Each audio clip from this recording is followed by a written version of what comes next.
guys, welcome to my mini vlog. Ngayon ay madaling araw, 5:30 ng madaling araw. Mag-aasikaso tayo ng babaunin na ating Junaki sa pasok ng school. Ayan pala yung ulam niya, meatloaf.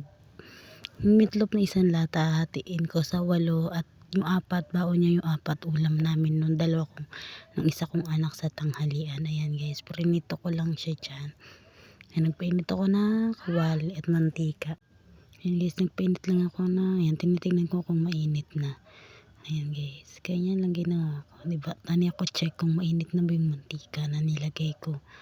Kasi kapag nilagay ko siya dyan sa kawali na hindi pa mainit, ay dumidikit. Kasi hindi naman yan yung kawali namin na non-stick.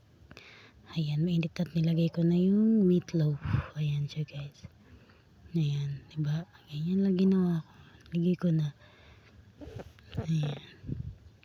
So, ayan na siya guys, nakasalang na. Ito yung buo na ng anak ko. Ayan. At ayun yung sinaing namin. Ayan siya guys. Pinaliktad ko na siya dyan kasi luto na.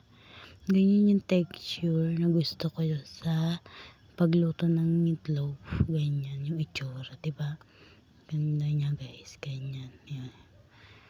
Ganyan siya guys. Yung ginawa ko. Ayan. Pinaliktad ko lang siya.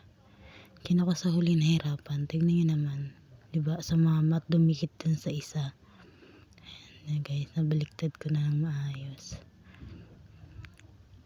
Ayan nga siya guys, diba? Ayan, naayos ko lang nang lagay. Tapos ayan na siya guys, hinango ko na, ayan na, tag-4 na kami ng anak ko dyan.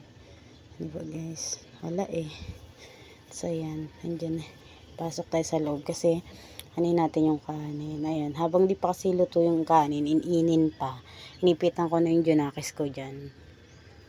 Yun, napansinin yung view kasi magulo talaga at madaling araw pa lang dyan. Ayan siya guys. Ayan lang. Inipitan ko lang siya dyan.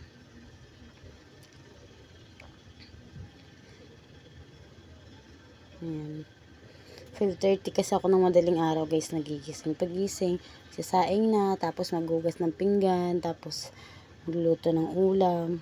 Bago pala ako magluto ng ulam, mag-iinit muna ako ng tubig para may pang siya sa malamig kasi yung panahon ngayon kaya kailangan niya bantuan yung tubig niya ng mainit.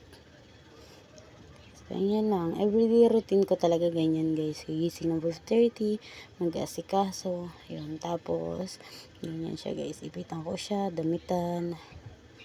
Ayan siya guys, di ko na pala dyan guys papakita kung paano ko siya damitan.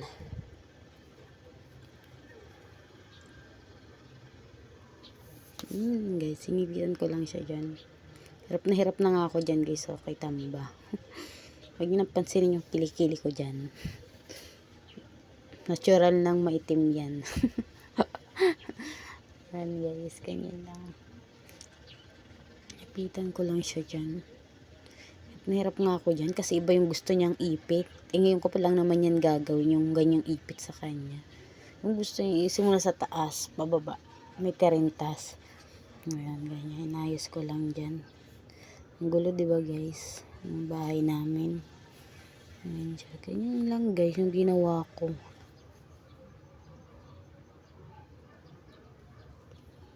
Ayan guys. Ayan. Ayan guys, yung finished product. Kita ko sa inyo. Ayan, ganyan. Ang gusto niya. So, ayan guys. Tapos na siya. Naghintay kami ng ilang minuto pa. Tapos, ayan. Ayun yung baon niya. Yung bag niya. Sabi kong sawatos na siya dyan guys. Ayan. Diba? Ang tagal. Ayan. Pababa na kami yan guys. Kasi hat ko siya dyan lang sa baba. Kasi sasabay siya nung isa niyang tita. Pagpasok ng school, ayan, ganyan guys, yung buhay namin araw-araw. Tapos siya na lang guys yung mag-isang umuwi, pauwi ng bahay. Thank you guys, sana manood ulit kayo.